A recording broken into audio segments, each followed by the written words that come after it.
ಲಭ್ಯವಿರುವಂತಹ ಎಳನೀರು ನಮಗೆ ಕೊಟ್ಟಿದ್ದಾನೆ, ಜ್ಯೂಸುಗಳನ್ನು ಕೊಟ್ಟಿದ್ದಾನೆ, ಕಾಫಿ ಟೀ ಅಂತಹ ಎಷ್ಟೆಷ್ಟು ಪಾನೀಯಗಳನ್ನು ಕೊಟ್ಟಿದ್ದಾನೆ. ಆದರೆ ಒಂದು ಪಾನೀಯವನ್ನು ಅಲ್ಲಾಹ್ ಹೇಳಿದ್ದಾನೆ, ಮೂತ್ರಕ್ಕಿಂತಲೂ ಕಠಿಣವಾದ ನಜಸ್, ಮೂತ್ರಕ್ಕಿಂತಲೂ ಕಠಿಣವಾದ ನಜಸ್ಸಾಗಿದೆ ಮದ್ಯ ಎಂಬುದು ನಾವು ತಿಳಿದುಕೊಳ್ಬೇಕು. ಆದುದರಿಂದಲೇ ಆ ಮದ್ಯವನ್ನು ಸೇವಿಸುವ, ಡ್ರಗ್ಸ್ ಅನ್ನು ಉಪಯೋಗಿಸುವ ಅಂತಹ ಒಂದು ಪ್ರವೃತ್ತಿ ನಮ್ಮಿಂದ ಉಂಟಾಗಬಾರದು.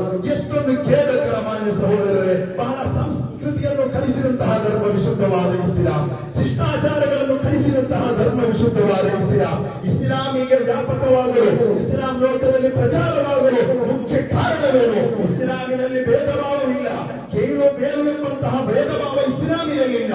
ಅದೇ ರೀತಿಯಲ್ಲಿ ಇಸ್ಲಾಮಿನಲ್ಲಿ ಸುಂದರವಾದ ಆಶಯ ಆದರ್ಶಗಳಿವೆ.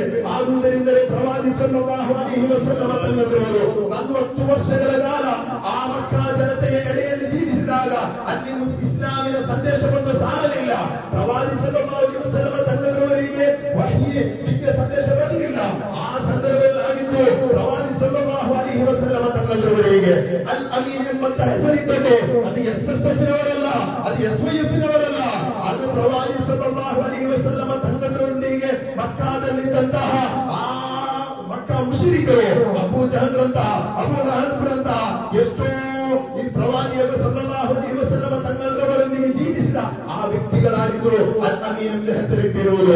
ಆದುದರಿಂದ ಮಾನ್ಯ ಸಹೋದರರೇ, ಇಸ್ಲಾಮಿಗೆ ಜನರು ಬರುವ ಕಾರಣ ಇಸ್ಲಾಮಿನ ಸೌಂದರ್ಯವನ್ನು ಕಂಡು. ಆದುದರಿಂದಲೇ ಮಾನ್ಯ ಸಹೋದರರೇ, ನಾವು ಚಿಂತಿಸಬೇಕು. ನಮ್ಮ ಸ್ವಭಾವ, ನಮ್ಮ ಗುಣ ನಡತೆ, ನಮ್ಮ ಕಾರ್ಯ ಚಟುವಟಿಕೆಗಳು ಕಂಡು ಇತರರು ಅದನ್ನು ಮಾದರಿಯಾಗಿ ಸ್ವೀಕರಿಸಬೇಕು.